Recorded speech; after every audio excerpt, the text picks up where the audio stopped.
எபிரேயர் 11:7 விசுவாசத்தினாலே நோவா தற்காலத்தில் காணாதவைகளை குறித்து தேவ எச்சரிப்பு பெற்று பயபக்தி உள்ளவனாகி தன் குடும்பத்தை ரட்சிப்பதற்கு பேழையை உண்டு பண்ணினான். அதனாலே அவன் உலகம் ஆக்கினைக்குள்ளானதென்று தீர்த்து விசுவாசத்தில் உண்டாகும் நீதிக்கு சுதந்திரவாளியானான். இந்த காரியத்தை குறித்து நாம் அறிந்திருக்கிறோம். அதாவது நோவாவுடைய காரியங்களை குறித்து அறிந்திருக்கிறோம். பொதுவாக அதிகமாய் நோவை குறித்து நாங்கள் தியானிக்கிறோம். காரணம் என்னவென்று சொன்னால், மத்திய 24, 37, 38 ஆண்டவர் சொல்லும் பொழுது நோவாவின் காலத்தில் எப்படி நடந்ததோ அப்படியே மனுஷகுமாரன் வரும் காலத்திலும் நடக்கும். நான் இந்த வசனத்தை ஆராய்ந்த வரைக்கும் எனக்கு தெரிஞ்சதை நான் சொல்கிறேன். இந்த நோவாவுடைய சம்பவம் அந்த 5, 6 அதிகாரங்கள் 7, 8 வரைக்கும் 9 வரைக்கும் இருக்கும். அதில் நீங்கள் வாசித்து பார்த்தீங்கன்னா, இப்போ நாம் நடக்க வேண்டிய வழி, சொல்ல வேண்டிய காரியம், என்ன செய்யணும், இதுக்கப்புறம் என்ன நடக்கும், எல்லா தீர்க்க தரிசனங்களும் வழிமுறைகளும் அதற்கேற்ற காரியங்கள் எல்லாமே அதில் இருக்கும். அது ஒரு மேப் மாதிரி அல்லது ஒரு ஃபார்முலா மாதிரி. அதை நீங்கள் உட்காந்து தியானித்து பார்த்தீங்கன்னா செய்ய வேண்டிய காரியங்களை குறித்து ஆண்டவர் அங்கே தெளிவாய் சொல்லி வைத்திருக்கிறார். இப்போ இந்த வசனத்தை வாசிக்கும் பொழுது நோவா விசுவாசத்தினால் உண்டாகிற அந்த நீதியை சுதந்திரிப்பதற்காக அப்படின்னு இருக்கு. அப்படின்னா என்னன்னா, அவன் அடுத்து வரப்போகிறதான மிக முக்கியமான சுதந்திரம்னா, அடுத்து அவன் வேலைக்கு வெளியே வந்து உலகத்தை அவன் சுதந்திரிக்கணும். விசுவாசம் உண்டாகும் நீதினா அது இன்னும் கொஞ்சம் எல்லாம் சுதந்திரிவாளி ஆனான் இருக்கு. ஸோ அந்த சக்சஸ் அவன் அடைவதற்கு சில காரியங்களை செய்ய வேண்டி இருக்கிறது என்று சொல்லி நாம் பார்க்கிறோம். இப்போ இந்த காரியத்தை வாசிக்கும் பொழுது இதே காலகட்டத்தில் தான் நாமளும் இருக்கிறோம். நோவாவுடைய காலகட்டத்தை போல தான் இப்போ இருக்கிறோம் ஸ்பிரிச்சுவலி. அப்படி இருக்கிற நம்ம சில காரியங்களை செய்தால்தான் நோவாவை போல அடுத்து வரக்கூடியதான ஒரு ஆவிக்குரிய உலகம், ஒரு ஆவிக்குரிய ராஜ்யம் அல்லது பரலோகத்தில் நமக்கு இருக்கிறது, 1000 வருஷ அரசாட்சி, இப்படி நிறைய இருக்கு. இதை நாம் சுதந்திரிக்கணும். நாம் ஏதோ இந்த பூமியில இந்த வாழ்க்கையை வாழ்ந்து போறதுக்காக கர்த்தர் நம்மளை அழைத்திருக்கிறார், இதுதான் நம்முடைய டெஸ்டினேஷன் அல்லது முடிவு என்று நீங்கள் நினைப்பீர்களானால், பவுல் சொல்லுகிறார், இம்மைக்காக மாத்திரம் நாம் அதை தேடுகிறவர்களாக இருந்தால் நாம் எப்படிப்பட்டவங்களா இருப்போமா? பரிதபிக்கப்பட்டவர்களை போல இருப்போம் என்று சொல்லப்பட்டிருக்கிறது. அப்போ நாம் இந்த பூமிக்காகவோ பூமிக்குரிய ஆசீர்வாதத்துக்காகவோ மட்டும் கர்த்தரை தேடுகிறவர்கள் அல்ல. அதுவும் இருக்கிறது. நான் எப்பவும் சொல்வேன், ஆண்டவர் சொல்லும் போது இவையும் உங்களுக்கு கூட கொடுக்கப்படும் அப்படின்னு சொல்லியிருக்கிறார். ஆண்டவர் சொல்லும் பொழுது இதையும் சேர்த்து தான் தருவார். ஸோ இது ஒரு விஷயமே கிடையாது. என்னை பொறுத்த வரைக்கும் நான் இயேசுவை ஏற்றுக்கொண்டு ஒரு 33 ஆண்டு காலம் ஆகிவிட்டது, 34வது ஆண்டு காலம். இந்த 34 ஆண்டு காலத்தில் நான் என்ன சொல்வேன் என்று சொன்னால், இயேசு கிறிஸ்து ஒரு நாள் கூட தம்முடைய பிள்ளைகளை கைவிட்டதை நான் பார்த்ததே கிடையாது. என்னை பர்டிகுலராக ஒரு நாள் கூட அவர் என்னை கைவிட்டதை, அவர் விலகினதை, நான் அவரை விட்டு தூரம் போயிருக்கிறேன் எத்தனையோ முறை. ஆனால் ஒரு முறை கூட அவர் என்னை விட்டு தூரம் போனதே கிடையாது. அவர் மீண்டும் அரவணைத்துக் கொள்கிறவராய் தான் இருக்கிறார். அவ்வளவு பத்திரமாய் பாதுகாக்கிற ஒரு தேவன். அப்படிப்பட்டதான ஒரு ஆண்டவர் இவ்வளோ காரியங்களை செய்கிறவரை போய் இன்னும் ஆண்டவர் அதுக்காகத்தான் நான் தேடுகிறேன் என்று சொன்னால், இல்லை, நம்ம அதையும் தாண்டி ஒரு கணவன் மனைவியை நேசிக்கிறதும், மனைவி கணவன் நேசிக்கிறதும், பிள்ளைகளை பெற்றோர் எந்த ஒரு முகாந்திரம் இல்லாமல் நேசிப்பாங்க. அதாவது எந்த ஒரு பிரதிபலன் எதிர்பார்க்காம நேசிப்பாங்க பாருங்க. அந்த நேசம்தான் தேவன் நம்மேல் வைத்திருக்கிறார். அதே நேசத்தை நம்மிடத்திலும் அவர் எதிர்பார்க்கிறார். அவ்வளவுதான். இயேசு கிறிஸ்து எதுக்காக நம்மளை நேசிக்கணும்? கொஞ்சம் யோசிச்சு உட்காந்து பாருங்க. அவர் நம்மளை நேசிக்கிறதுக்கு என்ன இருக்கு நம்மகிட்ட? ஏதாவது 1% இருக்குதான்னு பாருங்க. ஒண்ணுமே இருக்காது. ஆனால் நம்மளெல்லாம் நேசிக்கிறாருங்கிறது உண்மையிலே பெரிய விஷயம்தான். அப்படி இருக்கும் பொழுது அந்த அன்பை அவர் திருப்பி எதிர்பார்க்கிறது இயல்பு தானே. நான் செலுத்துகிற அன்பை திருப்பி என்ன செய்யணும்? எனக்கு செலுத்தணும்னு. அப்போ ஆண்டவர் ஒரு நோக்கத்தோடு கூட தான் ஒரு காரியத்தையும் செய்கிறார் என்று சொல்லி பார்க்கிறோம். இந்த இடத்துல இந்த வசனத்தை வாசித்த போது 7வது வசனத்துல நோவா பயபக்தி உள்ளவனாகி தன் குடும்பத்தை ரட்சிப்பதற்கு பேழையை உண்டு பண்ணினான் அப்படின்னு சொல்லி பார்க்கிறோம். ஆனால் கர்த்தருடைய திட்டம் அது மட்டுமல்ல, அதுவும் கர்த்தருடைய திட்டத்தில் இருக்கிறது அந்த இடத்துல. ஆனால் கர்த்தருடைய திட்டத்துல அது மட்டும் இல்லை, இன்னும் சில காரியங்களும் இருக்கிறது. இப்போ 3 முக்கியமான விஷயங்களை பேழைக்குள்ளே கர்த்தர் செய்கிறார். பேழைக்குள்ளே வைக்க சொல்றார் ஆண்டவர் 3. ஆனால் நோவா இந்த வசனத்தை வாசிக்கும் பொழுது பயபக்தி உள்ளவனாகி என்ன செய்தாராம்? பேழைக்குள்ள தன் குடும்பத்தை ரட்சிக்கும்படி அப்படின்னு வசனம் சொல்லுது. ஆனா கர்த்தருடைய திட்டம் என்னன்னு சொல்லி பாருங்க. வாசிங்க. முதலாவதாக 18வது வசனம் வாசிங்க. 6ஆம் அதிகாரம் ஆதியாகமத்தின் புஸ்தகம் 18வது வசனம் வாசி. ஆனாலும் உன்னுடனே உன் உடன்படிக்கையை ஏற்படுத்துவேன், நீயும் உன்னோடு கூட உன் குமாரரும் உன் மனைவியும் உன் குமாரரின் மனைவிகளும் வேலைக்குள் பிரவேசியுங்கள். முதலாவதாக தேவனுடைய திட்டம் ஃபர்ஸ்ட் வேலைக்குள்ள இருக்க வேண்டியது யார் அப்படின்னு பாத்தீங்கன்னா, நோவாவும் அவன் குமாரரும் அவன் மனைவியும் அவன் குமாரன் மனைவிகளும் அப்படின்னு இருக்கிறது. இப்போ நீங்க வாசிச்ச எபிரேயர் 11:7 திருப்பி வாசிங்க பார்ப்போம்.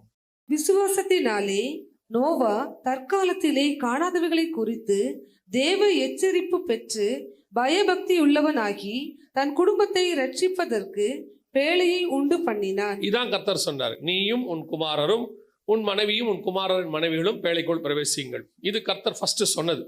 இப்போ கர்த்தர் ஆண்டவர் நோவாவை பார்த்து ஒரு பேழையை உண்டு பண்ண சொல்லிட்டு அதுல ஃபர்ஸ்ட் உள்ள போக சொன்னது இவங்களை பத்தி தான் சொன்னார். இப்போ நோவாவும் அதைத்தான் கரெக்டாக செய்கிறார். வசனம் சொல்லுது, தன் குடும்பத்தை ரட்சிப்பதற்கு ஒரு பேழையை உண்டு பண்ணினான் அப்படின்னு. இது முதலாவதாக பேழைக்குள் இருக்க வேண்டியதான ரொம்ப இம்பார்ட்டன்டான ஒரு விஷயம். இன்னைக்கு நாம கர்த்தருடைய வருகைக்குள்ளே பிரவேசிக்க போகிறோம். கர்த்தர் நமக்கென்று ஒரு ஸ்தலத்தை ஆயத்தம் பண்ணி கொண்டு இருக்கிறார். கர்த்தர் நம்மளை என்ன செய்யறாரு, கொண்டு போய் அதில் வைக்க போறாரு. நான் எங்கே இருக்கிறேனோ அங்கே உங்களை வைத்துக் கொள்வேன் என்று கர்த்தர் வாக்கு பண்ணி இருக்கிறார். அதுல முதலாவது பிரவேசிக்க வேண்டியவர்கள் யார் அப்படின்னு சொல்லி பார்த்தீங்கன்னா, முதலாவது நாமும் நம்முடைய குடும்பமும் இந்த பேழைக்குள் பிரவேசிக்கிறவர்களாய் காணப்பட வேண்டும். இப்போ இந்த நானும் என் குடும்பமும் பிரவேசிக்கணும். நிறைய பேர் வீட்டில் போனீங்கன்னா அந்த ஒரு வசனம் இருக்கும், நானும் என் வீட்டாருமோ என்றால் கர்த்தரையே சேவிக்கிறீங்களாங்கிறதான் கேள்வி. நானும் என் வீட்டாருமோ என்றால் கர்த்தரையே சேவிப்போம், சேவிக்கிறோமா? இன்னைக்கு கிறிஸ்தவ குடும்பங்களை பத்தி மட்டும்தான் நான் பேசுகிறேன். இன்னைக்கு கிறிஸ்தவ குடும்பங்களில் எத்தனை குடும்பம் சொல்ல முடியும் 100% நாங்கள் வருகையில போவோம், நானும் என் குடும்பமும் என் பிள்ளைகளும் நாங்கள் கண்டிப்பாக போவோம் அப்படிங்கிற ஒரு நிச்சயம் எத்தனை பேருக்கு இருக்கிறதுன்றது பார்க்கணும். இந்த காலகட்டத்தை கடைசி ஒரு 20 வருஷத்தை எடுத்து பார்க்கும் பொழுது அநேக குடும்பங்கள், ஒரு பக்கம் குடும்பங்கள் உடைகிறது, குடும்பத்தை ஒரு பக்கம் பிசாசு என்ன செஞ்சுக்கிட்டு இருக்கிறான், உடைச்சிக்கிட்டு இருக்கிறான். இன்னொரு பக்கம் பெற்றோருக்கும் பிள்ளைகளுக்கும் நடுவுல மிகப்பெரிய கேப், கேட்டா அதுக்கு பேரு ஜெனரேஷன் கேப், என்னென்னமோ சொல்றாங்க, பெரிய கேப். இப்போ அந்த பிள்ளைகள் கிறிஸ்துவுக்குள்ள வருவார்களா, பேழைக்குள்ள வருவார்களா? பட் இவங்க எல்லாருமே கிறிஸ்டியன் தான், இதான் இங்க இம்பார்ட்டன்ட். இவங்க எல்லாருமே கிறிஸ்தவர்கள் தான். இன்னும் சொல்ல போனால் இவர்கள் ஆலயத்துக்கு கூட ஒன்றாய் வருவார்கள். ஆலயத்துல வந்து ஒரு குடும்பம் 4 பேர் இருக்கிறீங்கன்னு வச்சுக்கோங்களேன், கணவன் மனைவி 2 பிள்ளைகள், நான் ஒரு அப்ராக்சிமேட்டா சொல்றேன், 4 பேர் இருக்கீங்கன்னு வச்சுக்கோங்களேன். இந்த 4 பேரும் ஒரு ஒன்னஸோட, ஒரே மனதோடு கூட ஆலயத்துல உட்கார முடியுதா? உங்களால வந்து உட்கார முடியுதா? அல்லது ஒரே மனதோடு கூட உங்களால் குடும்பத்தை இன்னைக்கு நடத்த முடியுதா? அதான் ரொம்ப ஃபர்ஸ்ட் நான் பார்க்குற 2 விஷயம் இருக்கு. ஒன்று, ஒரு குரூப் இருக்கு, நல்லா ஊழியம் கூட பண்ணுது, நல்லா ஊழியம் பண்ணுது, ஆனால் அவர்கள் குடும்பத்தை பார்த்தீங்கன்னா பிரச்சனையில் இருக்குது. நோவாவுக்கு கர்த்தர் ஒரு தரிசனம் கொடுக்கிறார். என்ன சொல்றாருன்னா, அந்த வசனத்தை நீங்க வாசிங்க இல்லையா, தற்காலத்தில் காணாதவைகளை குறித்து தேவ எச்சரிப்பு பெற்று. இப்ப ஆண்டவர் என்ன சொல்லியிருப்பாரு நோவா கிட்ட, எப்பா இன்னொரு வருஷம் சொல்லியிருக்க மாட்டாரு, இன்னும் சில கொஞ்ச நாள்ல உலகம் அழிய போது நீ ஒரு பேழையை உண்டு பண்ணு, அது சொல்றாரு, இங்க சொல்றாரு, ஜலத்தினால் அழிக்க போறேன், நீ ஒரு பேழையை உண்டு பண்ணு. இப்படி கர்த்தர் சொல்லி அந்த ஜலப்பிரளயம் வர்றதுக்கு இடைப்பட்ட காலம் எவ்வளவுன்னு பாத்தீங்கன்னா ஏறக்குறைய 100 வருஷம், ஏறக்குறைய 100 வருஷம். நீங்க அந்த 5ஆம் அதிகாரம் கடைசி வசனம் வாசிங்க பார்ப்போம். ஆதியாகமம் 5 கடைசி.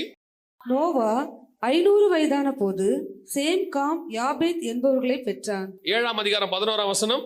நோவாவுக்கு 600ஆம் வயதாகும் வருஷம் 2ஆம் மாதம் 17ஆம் தேதியாகிய அந்நாளிலே மகா ஆழத்தின் ஊற்று கண்கள் எல்லாம் பிளந்தன, வானத்தின் மதகுகளும் திறவுண்டன. ஏறக்குறைய கர்த்தர் நோவா கிட்ட ஃபர்ஸ்ட் தரிசனமாகி பேச ஆரம்பிச்சு ஜலப்பிரளயம் வரத்துக்கு 100 வருஷம், சில வேத வல்லுநர்கள் 120 வருஷம் அப்படின்னு சொல்றாங்க.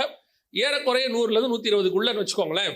ஒரு தரிசனம் கிடைக்குது நோவாவுக்கு. ஆண்டவர் பேசுறார், என்ன சொல்றாரு, உலகமே அழிய போது ஒரு பேழையை உண்டு பண்ணு. இந்த தரிசனத்தை நோவாவால தன் மனைவிக்குள்ள கொண்டு போக முடிஞ்சிச்சு பாருங்க 100 வருஷமா. இன்னைக்கு நீங்க ஒரு தரிசனத்தை உங்களுடையதான பார்ட்னர், கணவன் மனைவிக்குள்ளேயோ மனைவி கணவனுக்குள்ளேயோ கொண்டு போக முடியுதா? உங்களால அந்த காரியத்தை செய்ய முடியுதான்னு மட்டும் பாருங்க. அது நான் சொல்றது உலக பிரகாரம் ஆரம்பிச்சு ஒரு குடும்பத்துல ஒரு விஷயத்தை டிசிஷன் எடுக்கணும் அப்படின்னா கணவனும் மனைவியும் சேர்ந்து ஒன்னா எடுக்க முடியுதான்னு பாருங்க. அப்படி எடுக்க முடியாதவங்க எப்படி ஒரு ஆவிக்குரிய டிசிஷன் எடுப்பீங்க? எப்படி ஒரு தரிசனத்தை பெற்றுக்கொள்வீங்க? எப்படி ஒரு ஊழியத்தை இணைஞ்சு செய்வீங்க? காரணம் என்ன?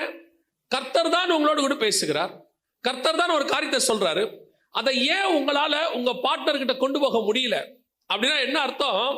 அவங்க 2 பேருக்குள்ள ஒரு வீட்டுக்குள்ள இருக்கிறாங்க, 10 வருஷம் 20 வருஷம் 30 வருஷம் 40 வருஷம் இருக்கிறாங்க, ஆனா அவர்களுக்குள்ள ஒரு மனம் இல்லை. அவ்வளவுதான் விஷயமே, ஒரு ஒன்னஸ்.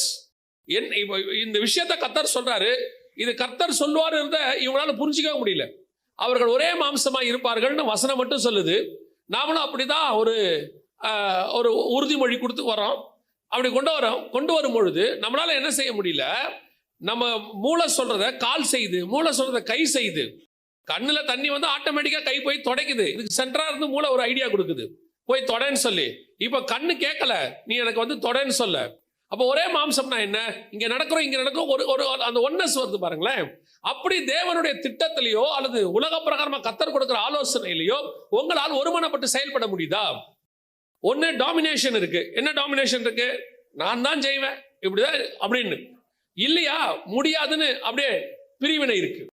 இங்க என்ன இல்லை அப்படின்னு சொல்லி கேட்டீங்கன்னு சொன்னா அதை ஷேர் பண்ணி அதை எப்படி கொண்டு போகணும் அப்படிங்கிறதான அந்த ஒன்னஸ் இங்க இல்ல. நோவாக்குள்ள ஒரு பெரிய தரிசனம் யோசிச்சு பாருங்க, எவ்வளவு பெரிய தரிசனம் பாருங்க. நான் ஒரு நாள் இந்த வசனத்தை படிக்கும் போது இப்படி பார்த்துக்கிட்டே இருந்தேன். சில காரியங்களை ஆவியானவர் இடத்துல வசனத்துல உணர்த்தினார். உதாரணமா இப்போ இயேசு வந்து 3.5 வருஷம் ஊழியம் பண்ணார். 3.5 வருஷம் ஊழியம் பண்றதுக்கு இயேசு பண்ண ப்ரிப்பரேஷன், அவரை பரலோகம் ஆயத்தம் பண்ணது 30 வருஷம். 30 வருஷம் ஆயத்தம் பட்டு எத்தனை வருஷம் ஊழியம் பண்ணியிருக்கிறாரு? 3 வருஷம் ஊழியம் பண்ணியிருக்கிறார். மோசே கிட்டத்தட்ட 40 வருஷம் எகிப்துல இருந்தாரு. 40 வருஷம் மீதியான் தேசத்துல இருந்தாரு. 80 வருஷம் ரெடி ஆயிருக்கிறாரு. அடுத்த 40 வருஷம் என்ன பண்ணாரு? ஊழியம் பண்ணார். அப்போ ஒரு 40 வருஷம் ஊழியத்துக்கு அவர் எத்தனை வருஷம் ரெடி ஆனாரு? 80 வருஷம் ரெடி ஆயிருக்கிறாரு. இல்ல மீதியான் தேசத்துல இருந்த மட்டும் வச்சுக்கிட்டா கூட 40 வருஷம் ரெடியா இருக்கிறார். 40 வருஷம் ஊழியத்துக்கு 40 வருஷம் ரெடி. இப்ப இந்த நோவாவுடைய பேழை எடுத்துக்கோங்க. கிட்டத்தட்ட நோவா 100 வருஷம் பேழையை கட்டி இருக்கிறார். ஆனா பேழை வேலை பார்த்த நேரம் எவ்வளவுன்னு பாத்தீங்கன்னா, அடுத்து இது 600ஆம் வருஷம் வந்துச்சா, அடுத்த அதிகாரத்துல வாசிச்சீங்கன்னா 601வது வருஷம் 1ஆம் மாசமே என்ன வந்துருச்சு? நோவா பேழையை விட்டு வெளியே வந்துட்டார். சோ ஏறக்குறைய ஒரு வருஷம் வேலை பார்த்திருக்கு. பேழை மொத்த பேழை வேலை பார்த்த நேரம் எவ்வளவு? 1 வருஷம். ஆனா ப்ரிப்பரேஷன் எவ்வளவு? 100 வருஷம். 100 வருஷம் ப்ரிப்பேர் ஆனா 1 வருஷம் வேலை. 40 வருஷம் ப்ரிப்பேர் ஆனா 40 வருஷம் மினிஸ்ட்ரி. 30 வருஷம் ப்ரிப்பேர் ஆனா 3.5 வருஷம் மினிஸ்ட்ரி. இதை பார்க்கும்போது கொஞ்சம் ஆடா இருந்துச்சு. ஆடானா கொஞ்சம் என்னது இத்தனை வருஷம் ரெடி ஆனா தான் இவ்வளவு மினிஸ்ட்ரி பண்ண முடியுமா அப்படின்னு சொல்லிட்டு அப்படி யோசிக்கும் போது இந்த கேள்வி ஒன்று வருதுன்னா அது ஆவியானவர் கொடுக்குறாருன்னு அர்த்தம். அப்படியே யோசிச்சுட்டே இருக்கும்போது ஆவியானவர் சொன்னாரு, இதை கொஞ்சம் நல்லா கவனிச்சு பாரு. இப்போ நோவா அந்த பேழை 1 வருஷம் தான் ஊழியம் பண்ணுச்சு. ஆனா அந்த ஊழியத்தோட எஃபெக்ட பாருன்னாரு. நோவா பேழைக்குள்ள இருந்து வெளியே வந்ததுதான் அடுத்த 4000 வருஷம் நீங்களும் நானும் பூமியில இருக்கிறோம். அந்த 1 வருஷம் ஊழியத்தினுடைய எஃபெக்ட் எப்படி? 4000 வருஷம் நம்ம பூமிக்குள்ள மிருகங்கள் நாமெல்லாம் இருக்கிறதுக்கு காரணமே அந்த நோவா பேழை பண்ண 1 வருஷம் ஊழியம். 40 வருஷம் ஊழியம் பண்ணாரு மோசே. ஆனால் அவருக்கு கொடுத்த அந்த பிரமாணம் தான் அடுத்த 2000 வருஷம். இயேசு 3.5 வருஷம் தான் ஊழியமே பண்ணாரு. இப்போ 2000 வருஷமும், அதுக்கு முன்னாடி 2000 வருஷம் பாதாளத்தில் இருந்தவங்களும், அதுக்கப்புறம் இப்போ இயேசுல இப்போ வரைக்கும் 2000 வருஷம் நாம அத்தனை பேரும் மரிக்கிறவர்கள் எல்லாருமே ரட்சிக்கப்படுற எல்லா காரியங்களும் அத்தனையும் அந்த 3 வருஷம் ஊழியத்தில் இயேசு பண்ணது. நாம எத்தனை வருஷம் ஊழியம் பண்றோங்கிறது முக்கியம் இல்ல, எப்படி பண்றோங்கிறதா முக்கியம். நம்முடைய எஃபெக்ட் எவ்வளவு தூரம் பூமியில இருக்குங்கிறதா முக்கியம். இப்போ யோசிச்சு பாருங்க, இந்த பேழைக்குள்ள 1 வருஷம் தான் அந்த பேழை ரெடி ஆகுது. ரெடி பண்றாரு நோவா, உட்காந்து ரெடி பண்றாரு. ஆனால் அந்த தரிசனம் இருக்குல்ல, அதை அந்த குடும்பத்துக்குள்ள கொண்டு போற விஷயம் இருக்குல்ல. இப்போ நோவா போய் சொன்ன உடனே 100 வருஷமா சொல்றீங்க, எப்படி நீங்களும் வருது வருது வருது ஜலப்பிரளயம் வருது வருதுங்கிறீங்க. வருதா? வந்த மாதிரி தெரியலையே, கொஞ்சம் கூட ஒரு சின்ன மழை கூட அடிக்கலையே. அப்படித்தானே நியாயமா கேட்கணும். ஆண்டவர் என்ன சொல்றாருன்னு கேட்கணும். அது உங்க இஷ்டப்படித்தான் ஆண்டவர் சொல்லுவார்னு எதிர்பார்க்க முடியாது. நான் சொல்றது கணவனுக்கும் பொருந்தும். எதனா மனைவிக்கு மட்டும் சொல்ல நினைக்காதீங்க, கணவனுக்கும் பொருந்தும். 2 பேருக்கும் ஏதோ ஒரு காரியத்தை கர்த்தர் சொன்னா அது கர்த்தர் சொல்றாரான்னு பார்க்கணும். அது கர்த்தர் சொல்ற விஷயம் ஃபர்ஸ்ட் இருக்கணும். அதை 2 பேரும் ஒருமித்து அந்த தரிசனத்தை தாங்கணும். இல்லைன்னா அந்த தரிசனத்தை நிறைவேற்றுறது ரொம்ப கஷ்டம். பல நேரங்களிலே அநேகருடைய வாழ்க்கையில கர்த்தர் கொடுத்த தரிசனம் நிறைவேறாம போறதுக்கு அதான் காரணம். உங்களுக்கு கர்த்தர் கொடுக்கிற அந்த தரிசனத்தை தாங்குகிறவர்களை மாறுங்க. ஒரு மனுஷனுக்கு தரிசனம் கொடுத்தா அது குடும்பத்துக்கு கொடுத்த தரிசனம்னு அர்த்தம். முழு குடும்பம் தாங்கி பிடிக்கணும். எனக்கு ரெபேக்காளை ரொம்ப பிடிக்கணும் அடிக்கடி நான் சொல்றது காரணம் என்னன்னா, அவ்வளோ பெரியதான ஒரு பஞ்ச தேசம் விதைக்கு அவன் புறப்படுறான். அந்த மாதிரி வாயை திறந்து ஒரு வார்த்தை பேசாது. அந்த முடிவு வர்ற வரைக்கும் வெயிட் பண்ணுது. அந்த வருஷம் வசனம் சொல்றது, அந்த வருஷம் கர்த்தர் அவனை 100 மடங்கு ஆசீர்வதித்தார். நீங்க பொறுத்து பாருங்க. ஒரு கணவன் ஒண்ணு செய்யறாரா, மனைவி ஒண்ணு செய்யறாங்களா, கொஞ்சம் வெயிட் பண்ணி பாருங்க. அது கர்த்தர் சொன்னதா இருந்தால் அதோட ஆசீர்வாதம் வரும். சில நேரங்களில் நெகட்டிவ் கூட வரும், வீழ்ச்சி கூட வரும். அந்த நேரத்தில் நீங்க எப்படி இருக்கணும் தெரியுமா? கூட இருக்கிற ஆளை நீங்களும் சேர்ந்து நசுக்க கூடாது போட்டு. சில நேரங்களில் இப்போ 100 வருஷம் வேலையை கட்டுறாரு, 50 வருஷம் ஆச்சு, இல்லை ஒரு 10 வருஷம் ஆச்சு, மழை வரல. இன்னைக்கு நோவா அப்படியே உலகமே பைத்தியக்காரன்னு சொல்லும். அப்படிதானே வசனம் சொல்லுது பேதுருவின் புஸ்தகத்துல, நோவா நீடிய தேவன் நீடிய பொறுமையோடு காத்திருந்த போது அவைகள் கீழ்ப்படியாமல் போன ஆவிகள்னு சொல்லி. நோவா காலத்துல ஒருத்தன் கூட நோவாவுடைய சுவிசேஷத்தை ஏற்றுக்கொள்ளல. அவர் சொன்ன நீ அந்த பிரசங்கத்தை ஒருத்தன் கூட இல்லை, நீதியை பிரசங்கித்தவனாகிய நோவா அப்படின்னு இருக்கு. அப்ப ஒருத்தன் கூட ஏற்றுக்கொள்ளல. கிட்டத்தட்ட ஒரு பக்கம் பிரசங்கம் பண்ணிட்டு இருக்கிற, ஒரு பக்கம் பேழையை கற்றார். அத்தனை பேர் என்ன சொல்லியிருப்பான்? நோவாவை பார்த்து வைத்தியக்கார மாதிரி பண்ணிட்டு இருக்கிறான். ஏன்னா இது உலகமே. இப்ப நீங்க சொல்லி பாருங்க நோவாவுடைய தரிசனத்தை, இப்ப நீங்க சொல்லி பாருங்க, இந்த மாதிரி உலகமே அழிய போகுது. இது நாங்க இப்ப அதை தான் சொல்லிட்டு இருக்கிறோம். உலகமே ஒரு மிகப்பெரிய பேரழிவை சந்திக்க போகுது, அதுக்கு நடுவில் தேவ பிள்ளைகளை கர்த்தர் காப்பாற்றுவார். இதைத்தான் அவன் சொல்றான். இந்த பேழையை கர்த்தர் காப்பாற்ற போறாரு, இந்த பேழைக்குள்ள வருகிறவங்க எல்லாம் கர்த்தர் காப்பாற்றுவாரு. இதை சொன்னா உலகம் அவனை பைத்தியமாய் பார்க்கும். சரி, உலகம் பைத்தியமா பார்க்கட்டும். இவங்க வீட்டுல எப்படி பார்த்துருக்கணும் அவனை நியாயமா? ஏன்பா நீங்களும் 10 வருஷமா சொல்றீங்க, 20 வருஷமா சொல்றீங்க, 30 வருஷமா சொல்றீங்க, 50 வருஷம் சொல்றீங்கப்பா, எவனாவது கேட்கறானாப்பா? எதுக்குப்பா இந்த பிரசங்கம்? ஒரு ஊழியத்துக்கு ஒரு மனுஷனோட போய் கல்யாணம் பண்ணி ஊழியத்துக்கு போய் அங்க ஒரு ரிசல்ட் இல்ல, அந்த இடத்துல ஒரு 10 பேர் கூட ரட்சிக்கப்படல, 5 பேர் தான் வந்திருக்காங்க, இல்ல ஒருத்தர் கூட வரலன்னு வச்சுக்கோங்க. அந்த ஊழியக்கார குடும்ப சமாதானமா இருக்குமா? முதல்ல அந்த கர்த்தர் சொல்லிதான் அந்த ஊழியக்காரர் போயிருப்பார். நான் ஒரு மிஷனரியை பத்தி கேள்விப்பட்டேன். கிட்டத்தட்ட ஒரு வருஷம் ஒரு ஆத்மா கூட வரல. ஒரே ஒரு வருஷம் ஒரு ஆத்மா கூட வரவே இல்லை. அந்த மனுஷன் போய் ஒரு வீடு வாடகை எடுத்து தன் மனைவியோட தங்கி இருக்கிறார். ஒவ்வொரு ஞாயிற்றுக்கிழமையும் தன் மனைவிக்கு மட்டுமே பிரசங்கம். அப்புறம் ஒரு குழந்தை பிறக்குது, அந்த கை குழந்தை, அதுக்கு மட்டுமே பிரசங்கம். ஒரே ஒரு ஆள் வரல. ஒரு வருஷம் கழிச்சு அந்த ஆள் பிரசங்கம் பண்ணிட்டு இருக்கிறாரு. ஒருத்த கல்லெடுத்து அடிச்சானோ. கல்லெடுத்து அடிச்ச உடனே அல்லேலூயா அப்படின்னா பிள்ளையா. என்னன்னு கேட்டதுக்கு மனைவி கேட்டாங்களா, எதுக்குப்பா அல்லேலூயா சொல்றீங்க? ஒருத்தன் அடிக்கிறானேன்னு. இல்ல, இந்த ஒரு வருஷத்துல ஒருத்தன் என் பிரசங்கத்தை கேட்டுட்டான், எவனோ ஒருத்தன் என் பிரசங்கத்தை கேட்டுட்டான். யோசிச்சு பாருங்க. இப்படி ஒரு கணவனோட கூட அந்த அம்மா ஊழியம் பண்ணி இன்னைக்கு அது ஒரு பெரிய மிஷனரி ஸ்தாபனமா வளர்ந்து நிக்குது. அதுதான் அந்த கூட இருக்கிறவங்களுடைய தரிசனத்தை தாங்கறதோட எஃபெக்ட். பல நேரத்துல நெகட்டிவ் வரும். வீழ்ச்சி அடையாதவன் எவன் இருக்கான்? உலகத்துல வீழ்ச்சி அடையாதவன் எவன் இருக்கான்? இயேசு கிறிஸ்து ஒருத்தரை தவிர வீழ்ச்சி அடையாதவன் ஒருத்தன் கிடையவே கிடையாது. ஆனா நீங்கள் அந்த வீழ்ச்சி அடைகிற நேரத்தில் அந்த தரிசனத்தை தாங்கி பிடிக்கிறவர்களா இருக்கணும். தரிசனத்துல போகும்போது எல்லாமே நீங்க நினைக்கிற மாதிரி நடக்கும்னு சொல்ல முடியாது. செங்கடலை பிளந்தாச்சு, அந்த பக்கம் கூட்டிட்டு போயாச்சு, ஒரு மாசம் ஆகி போச்சு, சாப்பாடே இல்லை. முறுமுறுக்கிறாங்க, ஆண்டவரே எங்களை சாகடிக்க கூட்டு வந்தீங்களா? அதுக்கப்புறம் பார்க்கறான் தண்ணி இல்லை. ஆனால் ஜனங்கள் முறுமுறுக்கிறார்கள். மோசே முறுமுறுக்கவில்லை, ஆரோன் முறுமுறுக்கவில்லை, யோசுவா முறுமுறுக்கவில்லை. அதுதான் உங்களுக்கு நான் சொல்றேன். அந்த சூழ்நிலை வரும்போது முறுமுறுக்க கூடாது. யோசிச்சு பாருங்க, யோபின் மனைவியை பாருங்க. எல்லாருக்கும் போது குடும்பமே சந்தோஷமா இருக்கு. ஒரு நாள் வந்துச்சு, எல்லாம் ஒரு நாள் நெகட்டிவ். 100% பரு வந்துருச்சு, தலையில புழுதியை போட்டு உக்காந்துட்டார் மனுஷன். மிகப்பெரிய வீழ்ச்சி. அந்த நேரத்தில் அந்த அம்மா வந்து சொல்லிவிடுச்சு, இதான் 2வது ரொம்ப இருக்கிறதுல யோபுவால தாங்க முடியாது. அது ஒண்ணுதான். என்ன தெரியுமா? இத்தனை வருஷம் கூட அந்த ஆளுக்கு அது என்ன செய்யல, அது புரியவே இல்லை. ஃப்ரெண்ட்ஸுக்கு புரியலனா கூட பரவாயில்ல, நியாயம். யாருக்கு புரியல? மனைவிக்கு புரியல. பாருங்க, அந்த அம்மாவை சொல்லுது, தேவனை தூஷித்து ஜீவனை விடும். யோசிச்சு பாருங்க. ஆனா எனக்கு அந்த அம்மாவை நான் குற்றமாசம் எப்பவுமே அந்த அம்மா கிட்ட ஒரு நல்ல விஷயத்தையும் பார்ப்பேன். என்னன்னா, ஏதோ அவசரப்பட்டு பேசி பிடிச்சு எல்லாரும் போயிட்டாங்க, அந்த அம்மா மட்டும் போகவே இல்லை. அந்த அம்மா என்ன செய்யல, போகவே இல்லை. நீங்க போய் கடைசி அதிகாரம் வாசிச்சு பாருங்க. யோபுக்கு எத்தனை பிள்ளைகள் பிறந்தார்கள்? 10 பிள்ளைகள். அப்ப அந்த அம்மா அங்கதான் இருந்திருக்கு, அந்த அம்மா கூட தான் இருந்திருக்கு. அதுக்கு தான் சொல்றேன், நீங்கள் பேசும்போது ரொம்ப கேர்ஃபுல்லா எதை பேசுறீங்க, என்ன பண்றீங்கன்றது ரொம்ப கேர்ஃபுல்லாக இருக்கணும். பல நேரங்களில் உங்கள் கூட இருக்கிற அந்த பார்ட்னர் ஒரு பிரச்சனை வரும்போது உங்களை தவிர வேற ஒருத்தரும் கூட நிக்கிறதுக்கான சரியான ஆள் கிடையாது. You are the right person. நீங்க நிக்கணும், கூட இருக்கட்டும். தோல்விதான் அடையட்டுமே, என்ன இப்ப தோத்து போன பேர் இந்த உலகத்துல தோக்காதவன் எவனுமே இல்லை. அந்த நேரத்தில் நீங்க கூட நின்னீங்கன்னா ஆண்டவர் உங்களை, அதுக்கப்புறம் அந்த ஃபேமிலி செம சூப்பரா இருக்கும். அவன் சொல்லுவான், அந்த நேரத்தில் அவன் என் கூட இருந்தான்பான். கணவன் என்ன சொல்லுவாருன்னா, எல்லாரும் போயிட்டாங்க, யார் நின்னது? நானும் என் மனைவியும் தான்பான். அந்த இடத்துல நீங்க நிக்கணும். அதுதான் ரொம்ப இம்பார்ட்டன்ட். இங்க நம்ம அங்க செய்ய மாட்டோம் பாருங்களேன். நம்ம ரொம்ப அந்த தரிசனத்தை தாங்குறவங்களா இருக்க மாட்டோம். முதல்ல அந்த தரிசனத்தை தாங்குறவங்களா மாறுங்க. ரெண்டாவது, தன் குடும்பத்தை ரட்சிக்கும்படி பிழை உண்டு பண்ணினான் அப்படின்னா அடுத்து மிக முக்கியமானது, இன்னைக்கு உள்ள மிகப்பெரிய பிரச்சனை, நான் சொல்லுவேன் யூனிவர்சல் பிரச்சனை அல்லது உலகளாவிய ப்ராப்ளம் என்னன்னு கேட்டா, அவன் குமாரனும் அவன் குமாரரின் மனைவிகளும் பேழைக்குள் பிரவேசித்தார்கள். உங்களால உங்க தரிசனத்தை உங்க மனைவிக்குள்ள கொண்டு போக முடிஞ்சா கூட அந்த தரிசனத்தை அடுத்த தலைமுறைக்கு என்ன பண்ண முடியல, கொண்டு போகவே முடியல. அது ரொம்ப இம்பார்ட்டன்ட். உங்களால உங்க தலைமுறைக்கு உங்க தரிசனத்தை கொண்டு போக முடியுதா?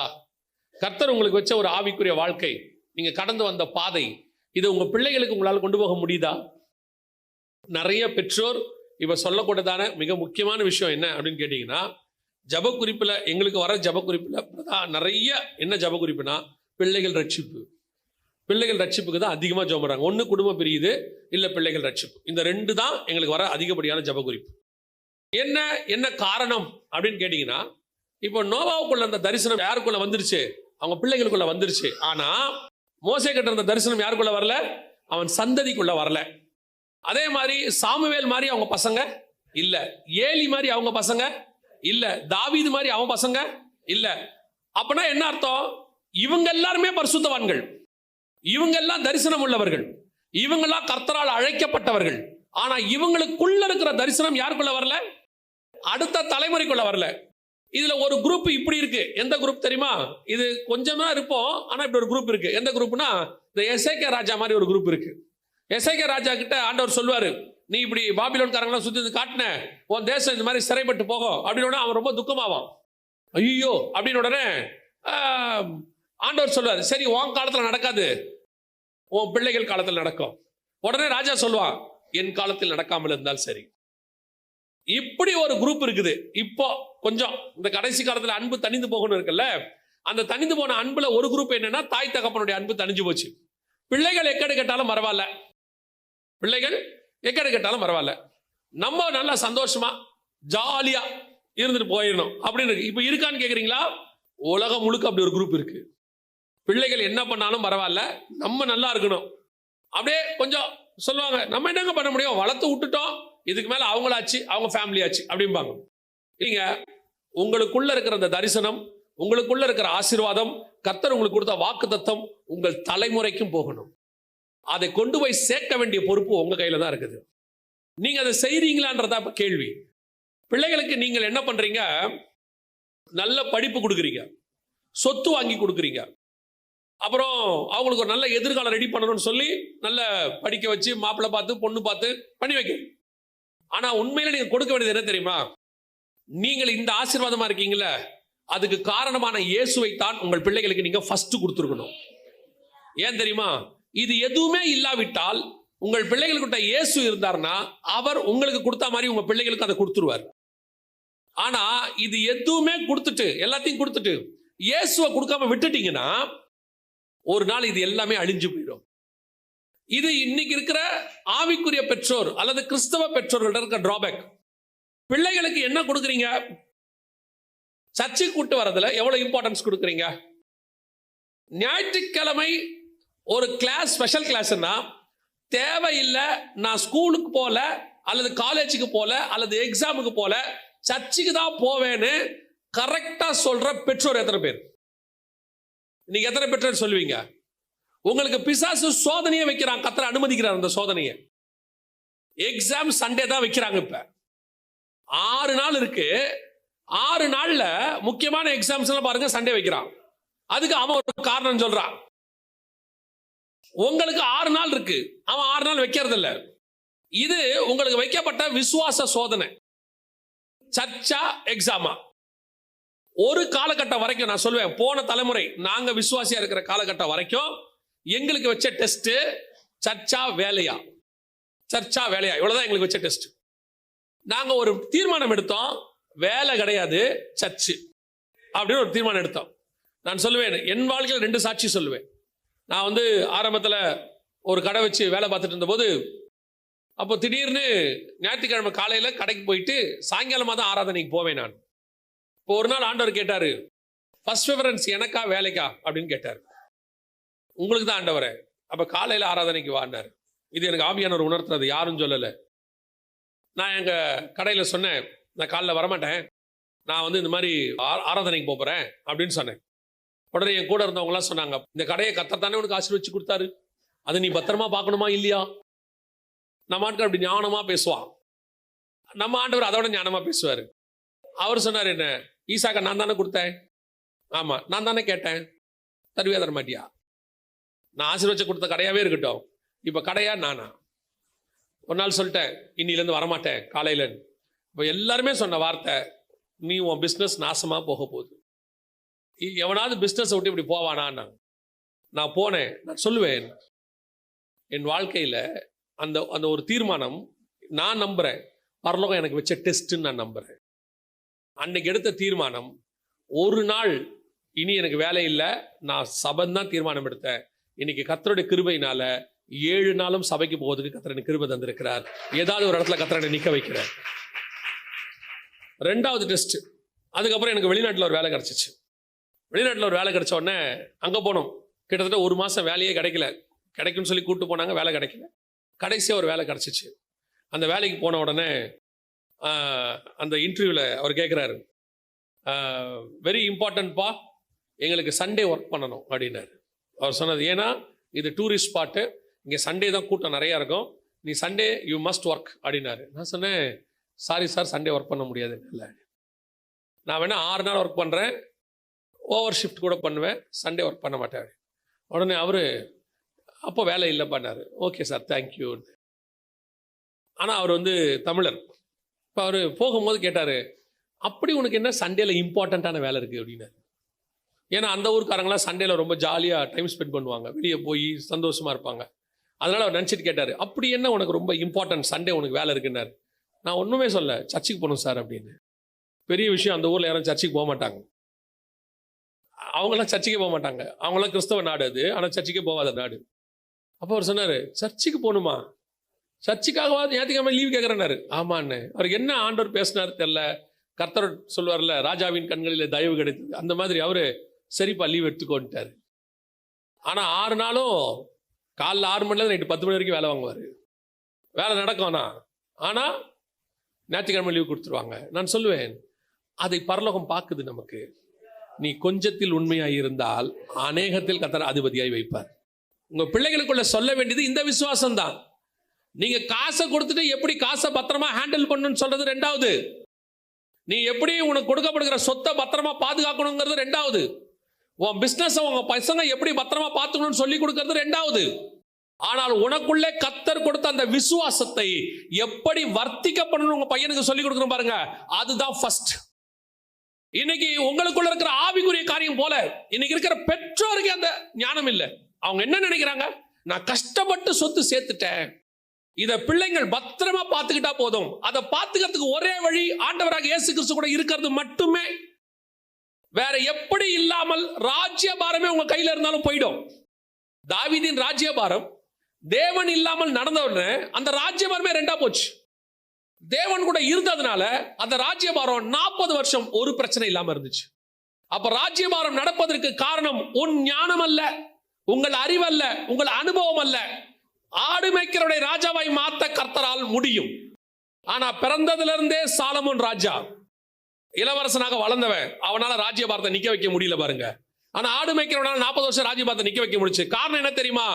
அந்த அரசவைக்கான ஞானம் இல்லை, கர்த்தருடைய கிருபை அவனோடு கூட இருந்தது. இதுதான் உங்க பிள்ளைகளுக்கு நீங்கள் கொடுக்க வேண்டிய மிக முக்கியமான சொத்து. பெற்றோர் நினைச்சுக்கிறாங்க, படிப்பு கொடுத்துட்டா என் பிள்ளை நல்லா இருக்கும். படிச்சவன், படிப்பு அவசியம் நான் இல்லைன்னே சொல்லல, ஆனா படிச்சவன் எல்லாரும் ஆசீர்வாதமா இருக்கானான்னு போய் பாருங்க. படிச்சவன் எல்லாம் ஆசீர்வாதமா இருக்கிறானா? ஆனா நான் தைரியமாய் சொல்லுவேன், கர்த்தரை ஏற்றுக்கொண்ட அத்தனை பேரும் ஆசீர்வாதமாய் தான் இருக்கிறார்கள். கர்த்தர் இல்லாமல் ஆசீர்வாதம் இல்லை. கர்த்தரை ஏற்றுக்கொண்டவன் படிச்சவன் படிக்காதவன்ற கான்செப்டே கிடையாது. இங்க படிச்சாலும் தோத்திரம், படிக்காவிட்டாலும் தோத்திரம். அது கர்த்தரை ஏற்றுக்கொள்ளணும். படிக்க வேண்டியதை படிங்க, படிக்க வேணாம்னு சொல்லவே இல்லை. ஆனா படிப்பு 2வதாக இருக்கணும், தேவன் தான் ஃபர்ஸ்டாக இருக்கணும். இங்க ஒரு இடத்துல நீங்க என்ன பண்ணிடுறீங்கன்னா, படிப்பு, சொத்து, பணம், ஆசி சம்பாதித்த ஃபர்ஸ்ட்டுக்கு கொண்டாந்துட்டு தேவனை ஆப்ஷனா மாத்திடுறீங்க. பரவாயில்ல, போனா போய்க்கலாம், இந்த வாட்டி சண்டே போவாட்டி என்ன, ஒன்றும் பிரச்சனை இல்லை. பாஸ்டர் ஒன்றும் சொல்ல மாட்டார், பாஸ்டர் ஒன்றும் சொல்ல மாட்டார், கர்த்தர் சொல்லுவார். நிறைய பேர் யாருக்கு பயப்படுறாங்கன்னா பாஸ்டருக்கு தான் பயப்படுறான். சோ முதலாவதாக பேழைக்குள்ளே உங்கள் குடும்பம் இருக்கணும். உங்களுக்கு அந்த அஷூரன்ஸ், என் குடும்பம் கண்டிப்பாய் பரலோகத்துக்கு போகும். வருக வந்தா நானும் என் பிள்ளைகளும் என் மனைவியும் என் கணவனும் கண்டிப்பாய் போவோம். இந்த நிச்சயம் உங்களுக்கு இருந்தால் அதுதான் நீங்கள் பேழைக்குள்ளே பிரவேசிப்பதற்கான ஃபர்ஸ்ட் அடையாளம். இருக்கான்றதை நிச்சயம் பண்ணுங்க. அப்ப என்ன பண்ணணும்? உங்க ஆவிக்குரிய விஷயத்தை பத்தி கொஞ்சம் தியானிக்கணும். உட்காந்து உங்க குடும்பத்தை பத்தி ஒரு டெய்லி ஃபேமிலி பிரேயர், ஒரு குடும்ப ஜெபம் ஒன்று இருக்கணும். ஒவ்வொரு விஷயத்துக்கு எவ்வளோ பிளான் பண்றீங்க? ஊருக்கு போறதா எவ்வளோ பிளான் பண்றீங்க? எல்லாத்துக்கும் பிளான் பண்ணி டிக்கெட் வாங்கி கார்ல அதை பண்ணி இதை பண்ணி ரெடி பண்ண முடியுது. ஏன் தேவ சமூகத்துக்கு போக முடியல? இதெல்லாம் நீங்க சொல்ற காரணங்கள் சால்ஜாப். ஆனா கர்த்தர் சொல்றாரு, நீ ஒவ்வொரு நாளும் தேவ சமூகத்தில் காத்திருக்கணும். அப்பதான் உங்ககிட்ட இருக்கிற ஆசீர்வாதம் உங்க பிள்ளைகளுக்கு போகும். அது அப்பதான் பேழைக்குள்ள வரும். சும்மா தசமாங்காணிக்க கொடுத்துட்டு பிரதர் சொன்ன மாதிரி ஏதோ ஒரு மிஷினரிக்கு கொஞ்சம் அனுப்பிட்டு அப்புறம் கொஞ்சம் ஞாயிற்றுக்கிழமை ஆராதனைக்கு வந்துட்டு போயிட்டா என் பிள்ளைகள் ஆசீர்வாதமா இருப்பாங்களா? இல்ல. எத்தனை கிறிஸ்தவ பிள்ளைகள் அடுத்த தலைமுறையில் ஆசீர்வாதமா இருக்குன்னு பாருங்க. அதுக்கு மிக முக்கியமான காரியம், உங்களுக்குள்ள இருக்கிற தேவன் அவர்களுக்குள் போகணும். உங்களுக்குள் இருக்கிற தரிசனம் அவர்களுக்குள் போகணும். உங்களுக்குள் இருக்கிற விசுவாசம் அவர்களுக்குள் போகணும். அப்பத்தான் பேழைக்குள்ள முதலாவதாக நீங்கள் சேர்க்கப்பட வேண்டியவர்கள்.